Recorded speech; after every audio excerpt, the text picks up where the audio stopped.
Welcome to the deep dive.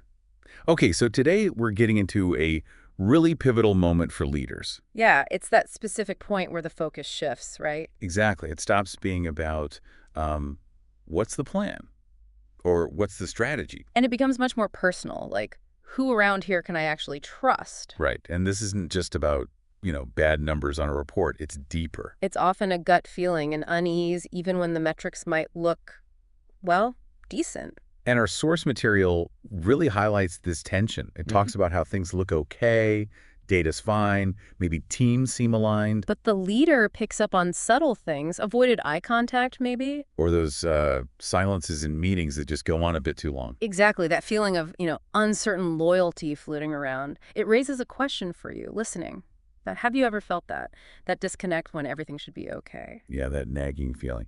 And interestingly, the source suggests this outward questioning often starts somewhere else. It points inward first, to the leader's own self-doubt, maybe things they aren't even voicing. Okay, that makes sense. So how does that internal feeling, that private uncertainty then, start to affect how they see their team? Well, it acts like a filter, doesn't it? Suddenly, ambiguous actions from the team might start to look suspicious. You start interpreting things differently. Precisely, and this is where the idea of human intelligence becomes so important, according to the source. Okay, human, like intelligence gathering, but focused on people. Exactly. But crucially, it's not about finding reassurance or hearing what you want to hear. It's about uncovering what's not being said, the unspoken truths. That's the core of it, reading between the lines, observing the interactions. So what kinds of hidden dynamics does Humint supposedly help bring to light? According to the source material, I mean. Well, think of it as revealing the real organizational chart, the informal one. Ah, okay. Like who really influences who? Yes, and things like invisible alliances, maybe weak signals of loyalty that don't show up anywhere formal. Hidden tensions, too. Stuff simmering below the surface. Absolutely. And also, overlooked talent.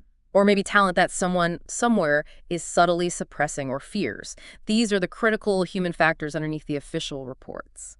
This is fascinating because the source then links this directly to hiring, specifically strategic recruitment, especially higher up. It does. It suggests hiring at senior levels becomes almost, well, surgical is the word used. Critical. Why such a precise term? Yeah. It's not just filling a role then. Not just filling a box, no. It's more like Yeah. carefully placing a piece on a complex board to shift the dynamics, to maybe restore balance or trust. Because one wrong judgment call at that level. Exactly. A misread on character, on trustworthiness, can ripple outwards and really reshape influence, potentially making existing trust issues even worse. Wow. Okay, so boiling this down. Yeah. What's the key insight here for anyone leading or frankly even just part of a team? I think the core idea is this.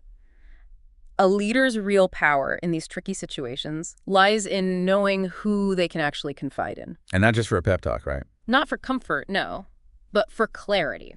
For getting an unfiltered perspective, especially when you suspect others might be, let's say, less than direct. So that shift from the what to the who isn't weakness. It's actually a signal. A critical signal, yeah. It demands you look deeper past the easy data into the complex human landscape of your team or organization. Really paying attention to those subtle interactions. Precisely, which leads to a final thought for you to consider. Thinking about your own environment, what subtle human signals might actually be telling you more than the most detailed report or spreadsheet? That's a powerful question to reflect on. Something beyond the obvious metrics.